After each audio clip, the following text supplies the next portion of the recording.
नमस्कार, कनेक्टिफाई न्यूज में आपका स्वागत है और हम हाजिर हैं एक नई अपडेट के साथ। बांग्लादेश के कट्टरपंथियों को कीर्तन की आवाज कुछ इस कदर चुभी कि उन्होंने हिंदुओं पर हमला ही बोल दिया। दंगाइयों ने हिंदुओं के कई घरों को आग के हवाले कर दिया, उनसे मारपीट और लूटपाट की। इतना ही नहीं, उन्होंने हिंदू मंदिरों को भी नुकसान पहुंचाया। वहीं इससे पहले पाकिस्तान में भी हिंदू मंदिर पर हमला हुआ था। खुद ऑल इंडिया रेडियो ने इसकी जानकारी ट्विटर पर दी है। चलिए जानते हैं क्या है पूरी खबर, लेकिन इसी के साथ आप चैनल को लाइक, सब्सक्राइब और शेयर करना ना भूलें।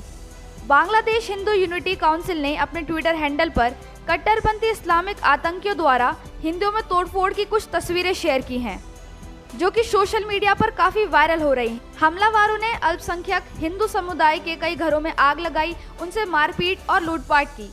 इसके अलावा उन्होंने कई मंदिरों को भी नुकसान पहुंचाया। दंगाइयों ने मंदिर में रखी भगवान की मूर्तियों को भी खंडित कर दिया।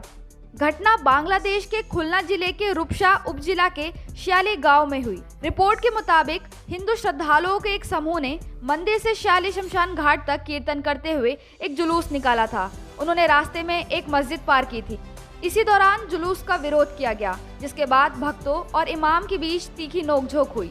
दो समूहों के बीच छिड़े विवाद ने धीरे धीरे दंगे का रूप ले लिया। इसके बाद कई हिंदू घरों, दुकानों को आग के हवाले कर दिया गया और मंदिरों में जमकर तोड़फोड़ हुई। मारपीट में 30 से ज्यादा लोग गंभीर रूप से घायल हो गए। पुलिस के अनुसार दो पक्षों में हुई बहसबाजी के चलते ये हमले हुए।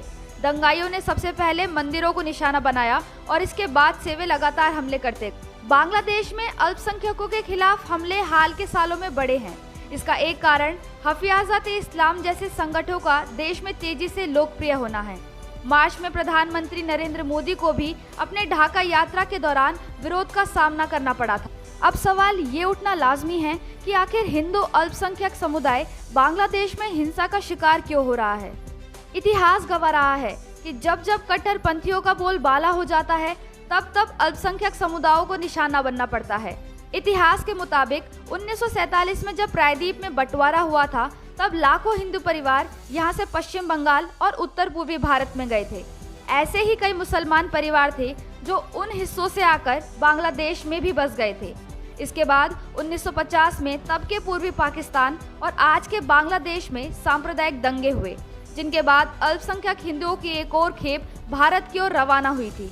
इसके बाद बांग्लादेश के अल्पसंख्यक समुदायों के खिलाफ हिंसा का एक दौर 1971 में आया था, जब बड़े हिंदू नेताओं जैसे ज्योतिराम गुहा, गोविंद चंद्र देव और धीरेन्द्र नाथ दत्त जैसे की हत्या फौज के साथ हुई मुठभेड़ में हुई थी।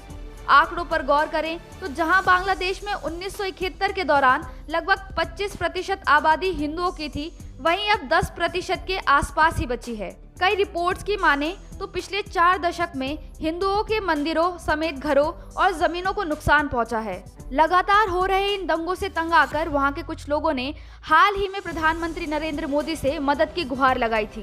तो अब सरकार के सामने अपने राजनीतिक भविष्य के साथ साथ बांग्लादेश के अल्पसंख्यक समुदाय, जिसमें हिंदू, ईसाई, बौद्ध शामिल हैं, की सुरक्षा की चुनौती है।